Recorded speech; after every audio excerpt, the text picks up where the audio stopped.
Hello guys, कसे आहात? माझा तुम्हा सर्वांना जय श्रीराम. तर आज आपण मस्त अशा आपल्या झाडांच्या कैऱ्याची कायरस बनवणार आहोत. मग चला कायरसाची तयारी करूयात. बघा, ह्या आमच्या झाडाच्या कैऱ्या आहेत मस्त अशा फ्रेश. आत्ताच तोडून आणलेल्या आहेत नुकत्या. आता आपण याची साल काढून घेणार आहोत मस्त अशी.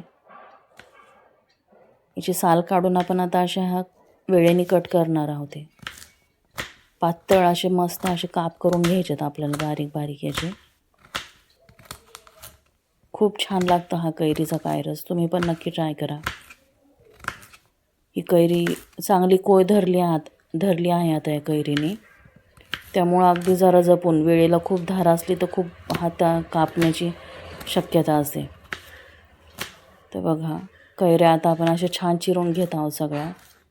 अगदी बारीक बारीक काप करायचे आहेत. वेळेने पटकन चिरली जाते कैरी. कुठल्या पण भाज्या वेळेने खूप पटकन चिरल्या जातात.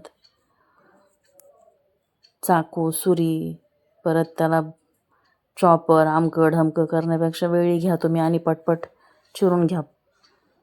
चला आता आपण कायरसाची तयारी करूयात. हे भांडं ठेवलं आहे आपण गॅसवर. शक्यतो मातीचं भांडं वापरायचं आंबट वस्तू तयार करण्यासाठी. ह्या कैरीचे जे आपण काप करून घेतले आहेत बारीक, तर आता आपण फ्राय करून घेऊया थोडेसे, अर्धा चमचा तेल घालून. हे फ्राय होत आहे तोपर्यंत आपण इकडे कढई ठेवली आहे. तेल थोडं जास्त वापरायचं याला. 2 पळ्या तेल घातलं आहे. मोहरी पण थोडी जास्तच घालायची आहे. 2-2.5 पळ्या मी मोहरी पण जास्त घातली थोडी. ती अशी छान तडतडून घ्यायची आपल्याला. हिंग पण अगदी 2 चमचे घाला जास्त. ह्या फोडणीला सगळंच तुम्ही थोडं थोडं जास्त मटेरियल वापरू शकता. थोडं हळद पण बघा मी थोडी जास्तच घातलेली आहे. थोडं जास्त प्रमाण वापरलं ना तर हे सगळं खूप छान टिकतं 2-4 दिवस तरी. हा मसाला मी घरीच करून घेतलेला आहे. तो पण मी याच्यात छान तळून घेत आहे. ह्या मसाल्याची लिंक मी तुम्हाला डिस्क्रिप्शनमध्ये टाकलेली आहे. तुम्ही नक्की बघा. 2 चमचे आता तांबडं तिखट घातलं आहे मी याच्यात. बाकी कुठले मसाले जास्त वापरायचे नाही आहेत. तांबडं तिखट पण थोडं जास्तच घालायचं आहे आपल्याला याच्यात.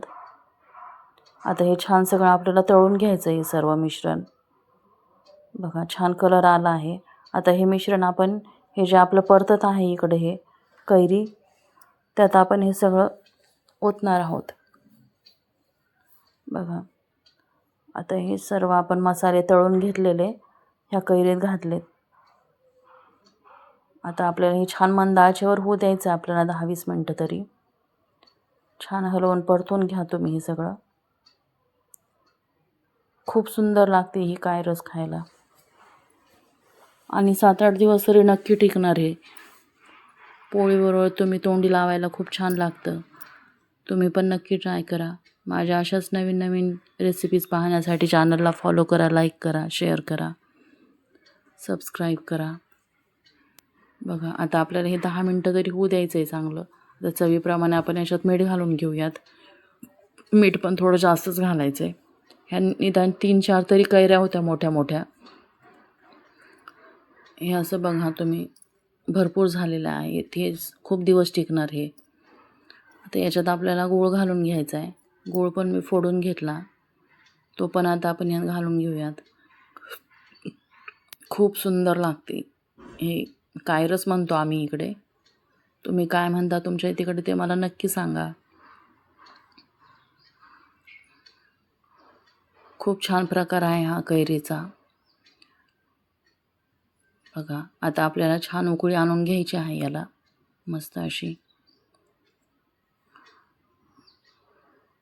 खूप दिवस टिकणारा आणि पटकन होणारा असा हा पदार्थ आहे. 2-4 पोळ्या तर नक्कीच जास्त खाणार तुम्ही. बघा आता आपला हा कायरस इकडे होत आहे.